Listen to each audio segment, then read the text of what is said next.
Hey guys, welcome to my video diary.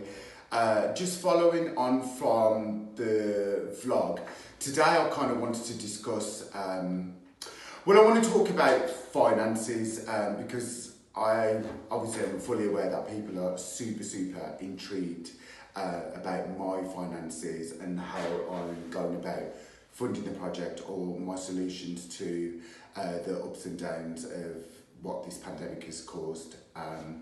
So this will be the first and last time that I talk about finance because I'm just not very comfortable talking about money, and I don't know, I guess I don't really find it that relevant, but I guess because the project's such a high profile project, people just want to know, and so I'm willing to kind of share how I approach things. So firstly, my kind of take on things is I need to raise money to cover the whole of the build, and the way I do that is a combination of things. So I have obviously discussed in the previous video diary that I was awarded a grant. So months and months ago, I applied for loads of grants, and there's honestly absolutely so much money out there, but you just need to know how to navigate yourself. I'm not claiming to be an expert, and in fact, in hindsight, I'm not, because I haven't really won many of the tenders. So what I have done this week is put bid writers in place, experts who can tender for me for any kind of like future grants. But grants are available from like the council, central government, Innovation UK, Creative England, Arts Council, National Lottery. I mean, central government, from my understanding, generally gives all the money to all these like kind of organisations, and then they have to kind of distribute it to all the projects that warrant it or need it. So that's a big approach of mine. Secondly, sponsors, as you guys are aware that I'm in talks with Nike and various other sponsors. So yeah, I've secured a few sponsors this week actually. So that's been an incredible achievement, if I say so myself. And then I guess, apart from raising the money, and then personal finance and business finance, the issue I had before is I actually never had any credit, so I didn't have a credit report. And so I've been working on that since August, and I did this thing called Cash Plus, which is a bit long-winded, so the best thing to do is just Google it and find out about Cash Plus. It's like a virtual loan, you don't get the physical cash, but it creates a credit report, and then as long as you make these subscription payments, it gives you a positive credit report, which is what I've got now. So now I'm able to secure personal and business finance, which is what I'm kind of like in the process of doing. So my whole theory is, in fact, I'm very confident that money's just going to come flooding in from all angles, and I'm probably going to start seeing it in its kind of physical form within, I'd say, a matter of weeks, because I've got everything kind of in the pipeline. The other thing I'm doing is I try and save money, because it's not always about making money. It's like, how much can I save by talking to suppliers? Or I've spoken to an energy company this week. They're called Energy Checker, and what they do is they compare and just help you find the right supplier, save you money on your electric and your gas. So that's just instant money saved without you doing anything.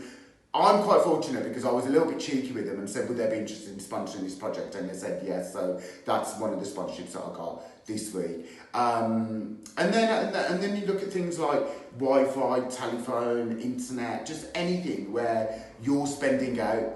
What can I do to save on that? But not all suppliers, because for example, my videographer, I wouldn't go to them and try and save money, because they are an independent supplier and they've been on this journey with me throughout the whole process. And so, yeah, I've had a lot of videographers, photographers approach me, and I've kind of said no, because loyalty is like key to me. So it's not always about saving money with suppliers. And then the next thing is, I'm obviously going to use the money that I'm making not only to cover the build, but also I'm going to open up the ladies salon and the food area and put it on delivery apps because I don't know what's going on with the lockdown. So in my theory, the barbers, the ladies salon and the food area should all make around about 7 to 10 grand a week on average, which that revenue can bankroll the build as well. So I've covered the build from raising the money, then I've covered the build from making the money, and then also what I'm doing is I'm talking to a lot of companies to see if their sponsorship in kind is, will a building company give me a discount? Will somebody give me free lighting? Will somebody give me, I don't know, all kinds of free interior or furniture or whatever? So, and that is actually happening as well. So there I'm saving money. One of the big things that I've got going on is that I'm part of the Kickstart scheme. The Kickstart scheme is 18 to 25-year-olds, and they're going to get paid for 6 months, working 25 hours by the government. It's never happened before, and it'll probably never happen again. So to have all those resources at the start of a business is phenomenal. Now, you have to take on a minimum of 30 people. I'm actually taking on around about 100 to 130 people. And actually, for every person, so per head, I get in advance £1,500. So 130 times £1,500, I guess you guys can do the math. So these are the kind of ways that I'm part of the Kickstart scheme. The Kickstart scheme is 18 to 25-year-olds, and they're going to get paid for 6 months, working 25 hours by the government. It's never happened before, and it'll probably never happen again. So to have all those resources at the start of a business is phenomenal.